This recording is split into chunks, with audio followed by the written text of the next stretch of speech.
UN warns Gaza has become a graveyard. The United Nations and its humanitarian partners are warning that living conditions for Palestinians in Gaza have become worse as heavy winter rains, hunger and war have transformed the enclave into what they call a graveyard. The aid workers said people are dying from hunger and diseases as well as from military strikes since the Israel-Hamas war that broke out on October 7, 2023. The head of the UN Aid Coordination Office in Gaza, Georgios Petropoulos, issued on December 19 a harrowing update on the dire situation in Gaza, describing it as the most dangerous place on earth right now, UN News reported. Speaking to correspondents on December 19, the senior official of the UN Office for the Coordination of Humanitarian Affairs underscored the grim reality facing over 2 million people trapped in Gaza, where basic necessities like food, shelter, and safety have become scarce. Dying hungry and in pain are frighteningly likely for you these days in Gaza.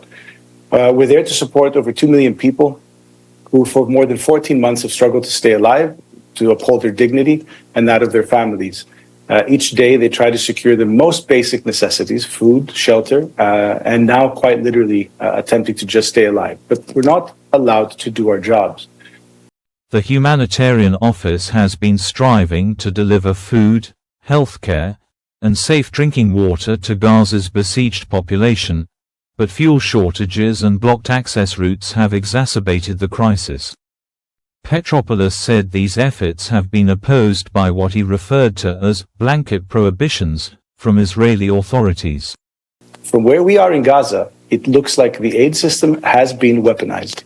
And as a result of this, what we can provide to people is only a fraction of what they truly need.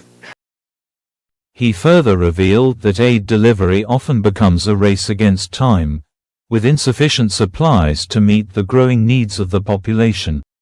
Every day, as an aid worker in Gaza, you're forced to make horrible decisions. Should I let people die of starvation or of the cold? Do we bring in more food to ease hunger or more plastic sheets for some shelter from the rain at night? Do I cut back on hygiene supplies or do I bring in more painkillers for the sick and injured? What I can tell you is that people are exhausted. Echoing that warning, the UN Children's Fund highlighted widespread and dangerous malnutrition levels in the enclave, where more than 96% of women and children in Gaza cannot meet their basic nutritional needs, said Rosalia Bolan, the UNICEF communications specialist. Speaking from Amman, Bolan noted that the most northerly part of Gaza has been under a near-total siege for 75 days. This has largely prevented humanitarian assistance from reaching youngsters in need there, for more than 10 weeks, she said. The suffering is not just physical, it is also psychological. Children are cold, they're wet, they're barefoot.